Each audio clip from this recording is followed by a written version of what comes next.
আজকে যে বিরিয়ানিটি রান্না করতেছি এই বিরিয়ানিটা আমার ছেলের অনেক পছন্দ। বিরিয়ানি মানে ওর কাছে ভালোবাসা, ভালো লাগা আর পেট পুড়ে খাওয়া। আসসালামু আলাইকুম, আপনারা সকলে কেমন আছেন? আশা করি সকলে অনেক ভালো আছেন। তো আজকে আবারও নতুন একটা রেসিপি নিয়ে আপনাদের সামনে চলে আসলাম।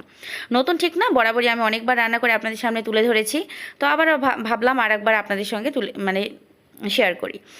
তো প্রথমে একটি প্যান বসিয়ে দিয়েছি, তারপরে দিয়ে দিলাম তেজপাতা, তারপরে আস্ত জিরা দিয়ে সামান্য একটু নাড়াচাড়া দিয়ে দেবো পেঁয়াজ কুচি, কাঁচামরিচ চিরা।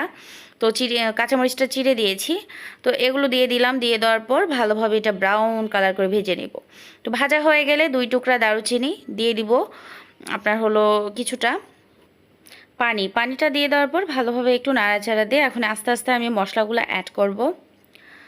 আসলে আমার ফোনে কী জানি প্রবলেম হয়েছে, স্পিডটা আরেকটু বাড়ানো আমার উচিত ছিল, কিন্তু স্পিড বাড়াতে গেলে দেখা যাচ্ছে যে আমি ভয়েস দেওয়ার সময় সেই ভিডিওগুলো আমি দেখতে পাচ্ছি না, আটকে যাচ্ছে।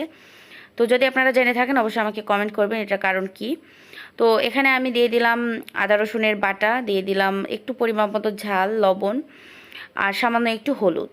তো দিয়ে দেওয়ার পর ভালোভাবে নাড়াচাড়া দিয়ে এই মশলাটা আমি কষিয়ে নিচ্ছি বেশ ভালোভাবে। আর আগে যেই মাংসটা রেখেছিলাম, আগের যে মুরগি রান্নাটা দেখেছেন আপনারা, তো সেই মুরগির মাংস থেকে কিছুটা মাংস আমি উঠিয়ে রেখেছিলাম, সেইটা দিয়ে আজকে আমি বিরিয়ানি রান্না করব। আর এই যে বিরিয়ানি মশলা দিয়ে বিরিয়ানিটা রান্না করব। তো আর এই সুগন্ধি চাল, চিনি গুঁড়া সুগন্ধি চাল দিয়ে আমি আজকে এই বিরিয়ানিটা রান্না করব। তো এই যে আমি চালটা এখন ভালোভাবে ঢেলে নিচ্ছি, ভালোভাবে পরিষ্কার পানিতে ধুয়ে নিয়ে অনেকক্ষণ যাবত ভিজে রাখবো, মানে মাংসটা যতক্ষণ পর্যন্ত কষানো না হচ্ছে ঠিক ততক্ষণ পর্যন্ত। আপনার হাতে সময় থাকলে আধা ঘন্টা 1 ঘন্টা ভিজিয়ে রাখতে পারেন, এতে করে বিরিয়ানিটা ঝরঝরা হয়, ভালো হয়। তো এভাবে সুন্দরভাবে মশলাটা কষিয়ে নেওয়ার পর এই যে 1 বাটি মাংস আমি উঠে রেখেছিলাম, মানে যেদিন আমি মাংসটা রান্না করি সেই দিনে আমি বিরিয়ানির জন্য সাইজ করে কেটে রেখেছিলাম। অনেকে বিরিয়ানিতে বড় বড় মাংস পছন্দ করে, আর আপনাদের ভাই তো বিরিয়ানির মাংসই পছন্দ করে না। তো আমার ছেলে এবং আমার বাবা বিরিয়ানি মাংসটা ভালোই মানে পছন্দ করে। তো এই জন্য ভাবলাম একটু পরিমাণে একটু বেশি দিই, আরও একটু কম দিলেও হতো, মানে জাস্ট নাম যে মাংস দিয়ে বিরিয়ানি, কিন্তু বিরিয়ানিটার মাংস ভালো লাগে না। তো যাই হোক, আবারও একটু পরিমাণে ঝাল, হলুদ আর একটু পরিমাণে লবণ দিয়ে দিব। আমার মনে হয়েছিল একটু কম, তো এই জন্য আবার একটু দিয়ে দিলাম, একটু কম লাগতেছিল যেহেতু 1 কেজি চাল পুরাটাই রান্না করব। আর এখানে বিরিয়ানি মশলাটা দিয়ে ভালোভাবে এটাকে আমি কষিয়ে নিচ্ছি নেড়ে নেড়ে। আর হ্যাঁ, এখানে কিন্তু আমার মানে বিরিয়ানিটা হবে না, আমার মনটা খুবই খারাপ, এই ধরনের বড় বড় সসপ্যানগুলো আমার কেনা উচিত।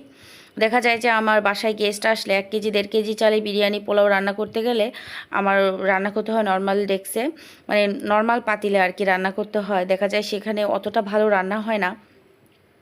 তো এই জন্য আমি আস্তে আস্তে করব। আসলে আমার নতুন সংসার, অনেক কিছু করে ফেলেছি, এটাই আমার কাছে অনেক। তো যাই হোক, সামান্য একটু পানি দিয়ে এটাকেও আমি কষিয়ে নিচ্ছি যতক্ষণ পর্যন্ত ভাজা ভাজা হচ্ছে না ঠিক ততক্ষণ পর্যন্ত। তো এই যে সুন্দরভাবে একটা কালার চলে আসছে, ইতিমধ্যে আমি কিন্তু বিরিয়ানি যে চাল ছিল সেই চালের পানিটা আমি ঝরে নিয়েছি। এখন এই যে বিরিয়ানির চালগুলো আমি দিয়ে দিলাম, চিনি গুঁড়া যে চাল ছিল ঝরা দিয়ে রেখেছিলাম পানি, সুন্দরভাবে দিয়ে এটাকে আমি ভেজে নেব একদম ঝরঝরে করে। তো দেখতে পাচ্ছেন অনেক সুন্দর ঝরঝরে হয়ে গিয়েছে। তো এখন আমি 1 কেজি পরিমাণে গরম পানি, এই যে সরি 1.5 কেজির বেশি, মানে 2 কেজির মতো, আমি 2 কেজির একটু কম পানি দিয়েছি, যেহেতু 1 কেজি চালে 2 কেজি পানি লাগে না। 3 পোয়ার উপরে, সরি হলো 1 কেজি 3 পোয়ার উপরে আর 2 কেজির একটু কম, মানে 2 কেজি দিয়ে একটু উঠিয়ে নেবেন আর কি। পানির পরিমাণটা বলতে চাই, দেখা যাচ্ছে আমি থতো মতো হয়ে গিয়েছি। তো এখন সুন্দরভাবে ওই পানিতে আমি দিয়ে দিলাম, যেহেতু আমার ওই প্যানে আটবে না, মানে চাল মাংস সব কিছু মিলায় অনেক, শুধু চাল হলে বিরিয়ানি 1 কেজি হয়ে যেত, কিন্তু মাংস আছে, তো যার কারণে বিরিয়ানিটা আমার ওই পাতিলা আটবে না। এই জন্য আমি এই যে কড়াই, আমার শাশুড়ি জগৎ বিখ্যাত পুরানো কড়াইটাতে আমি মাঝে মাঝে রান্না করি। তো এই যে সুন্দরভাবে বিরিয়ানিটার পানি শুকিয়ে এসেছে, এর মাঝে কিন্তু লবণটা অবশ্যই চেক করে নেবেন, যখন লবণ দেখবেন কম তো দিয়ে ভালোভাবে নাড়াচাড়া দিয়ে ঢাকনা দিয়ে ঢেকে দিলে জাস্ট রান্নাটা হয়ে যাবে। তো বিরিয়ানি রান্নাটা আমার হয়ে গিয়েছে, সামান্য একটু দম দিয়ে নেওয়ার পর আমি এটাকে বেড়ে নেব। তো যাই হোক, আজকে বিরিয়ানি রান্নাটা আপনাদের কাছে কেমন লেগেছে কমেন্টে জানাবেন, ভালো লাগলে লাইক কমেন্ট শেয়ার, চ্যানেলটিকে সাবস্ক্রাইব, ফেসবুকে দেখে থাকলে ফলো দিয়ে রাখবেন। দেখার জন্য কোনো ভিডিওতে, ততক্ষণ পর্যন্ত ভালো থাকুন, সুস্থ থাকুন, আল্লাহ হাফিজ, আসসালামু আলাইকুম।